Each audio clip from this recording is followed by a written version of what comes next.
Yay. Okay, I'm just clicking on some other places to go live. So be patient for just a minute as I get these going.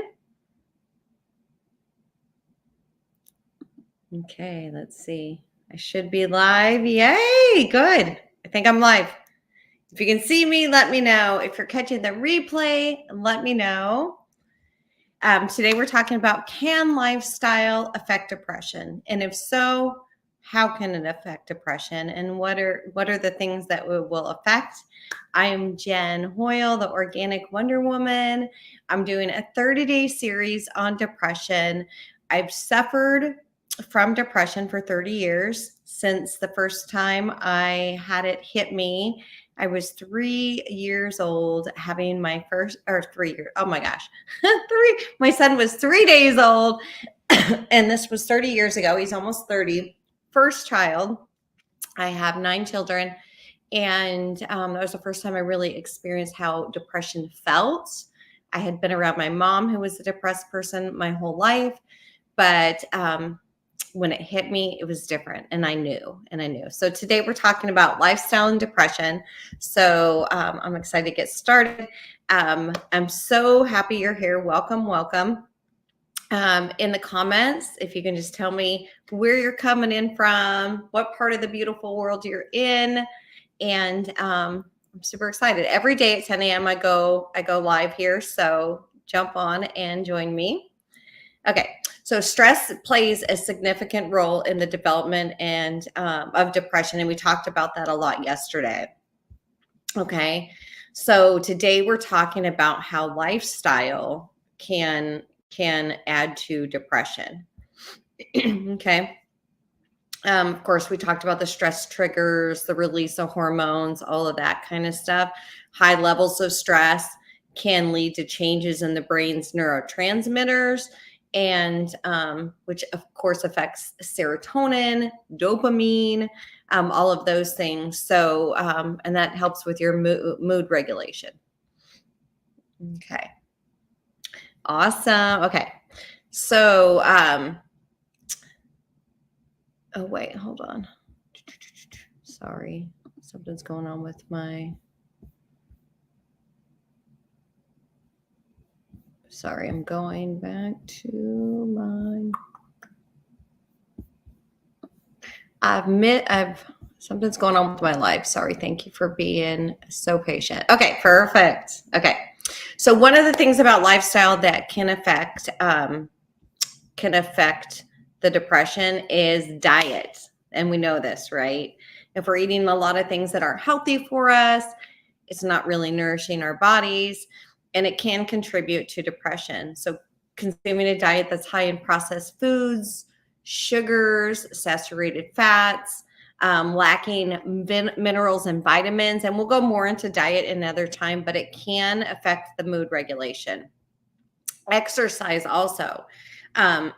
Exercise, regular physical exercise, and that doesn't matter if you're getting out and walking, running, hula hooping, moving even during commercials when you're watching commercials. Those, getting out and doing those things can help to reduce stress and improve your sleep. Okay.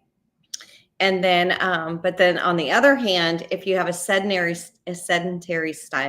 lifestyle, which is like I used to watch a ton of TV. I didn't really move my body. I was 50 pounds heavier, and that can increase depression. And it's true. Like I felt like when I was watching all my shows and not really moving or doing anything, I wasn't challenging my mind. I wasn't putting my body into movement, which always helps depression. So that's another way lifestyle can affect you, is if you're not moving your body. Sleep. If you're not getting enough sleep, poor sleep patterns, chronic insomnia, irregular sleep patterns and schedules, those can exacerbate depression. Okay. Sleep disturbances are often oh shoot. Okay, that one's done. It can cause depression. Then the next one, substance abuse. And this can be anything. It can be alcohol, drugs, marijuana. Um, Things can lead to and worsen symptoms if you're using it as like an escape mechanism. Now, I'm going to be honest with you. I have used alcohol to as a means to try to escape from depression. Not the best thing to do because alcohol is a depressant. So if you're a depressed person, the alcohol is going to add or can add to your depression. Now, remember, I'm not a medical doctor, but I am somebody that has suffered from depression for 30 days. So this is not medical advice. This is just my opinion and my story. Okay. And the other thing is if you have a lot of stress, and we talked about this before, but if you have a lot of stress and in your lifestyle, and it could be job, maybe you have 9 kids like I do. If there's a lot of stress and you don't have an outlet for that stress, it can just keep accumulating until it triggers an episode of depression. So finding techniques like meditation, relaxation, quiet time to quiet your mind, to just get away from all the noise. Those things can help to reduce your risk of depression. And now remember, I am going to go into these at a deeper level at another time too. Social connections. If you don't feel like you have a social support, or you don't have people that support you, or you don't have healthy relationships, that can cause depression as well. So my advice, if you don't, is go out and find those people. There's support groups everywhere. Get on Facebook, join. There's like the Next Door Neighbor app. There's all kinds of different things. There's walking groups you can join, just to find somebody, some kind of social connection. Is it joining an art group? Whatever you have to do, go find something that fuels you, and it will help you to create that network of people that can help reduce the risk of depression and worsening it. Sunlight exposure. Are you getting enough sunlight? Okay. If you're not getting enough sunlight, it can disrupt your body's circadian rhythm, and can affect your mood. Okay. I've talked about SAD before, the seasonal affective disorder. It's a depression that's linked to reduced sunlight during specific times of the year. When I was in London last summer with some of my family, it was cold because it's winter in London. Cold, like bone chilling cold. It was dreary. It was cloudy. I think we had 1 day of sunshine in the 15 days we were there, and it got dark early. And I felt like I was suffering from seasonal affective disorder because there's not as much sunlight. I was stuck indoors all the time. And, here I am on this great trip to London with my family. And I spent a lot of it depressed because I was not getting enough sunlight. So sunlight is so important. If you don't have a lot of sunlight where you live, I know you can go to Amazon, get these little lights that project like you're in the sun, and you can sit in front of them with your eyes closed for like 10 days, and it helps. I got one. It's amazing. Okay, I got 2 more.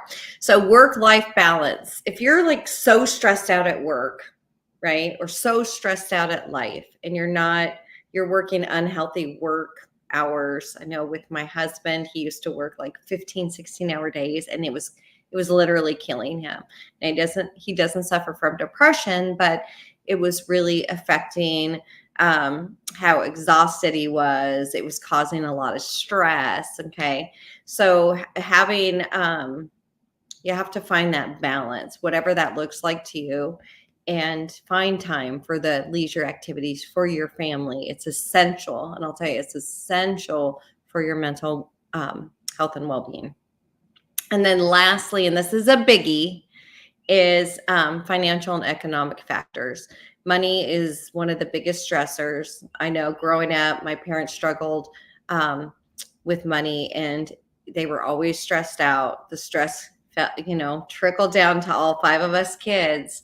And it can lead to depression, because you're always worried about it. It's always consuming your thoughts. So that's just something to keep in mind if you're suffering from depression. If I don't know what to tell you for if you need, if it's you need more money or what, but definitely finding somebody to talk to, coming up with a budget, all those things can help. Okay. Now it's important to remember before we get off here. Okay. Lifestyle factors can influence the risk and the severity of your depression. Okay. But remember, depression is it's a complex disease. So if you're feeling those feelings that you're lost, you're helpless, you want to hurt yourself, reach out to the professionals, reach out to a friend, talk to them. I wanted to jump on here today and share those things about how lifestyle and depression, they go hand in hand and how they affect each other.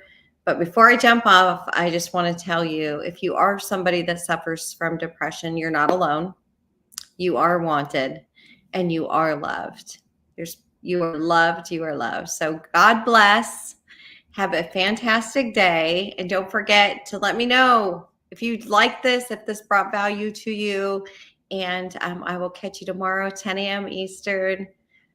You are wanted, you are loved, and you're never alone. Organic Wonder Woman saying bye-bye. Talk to you later.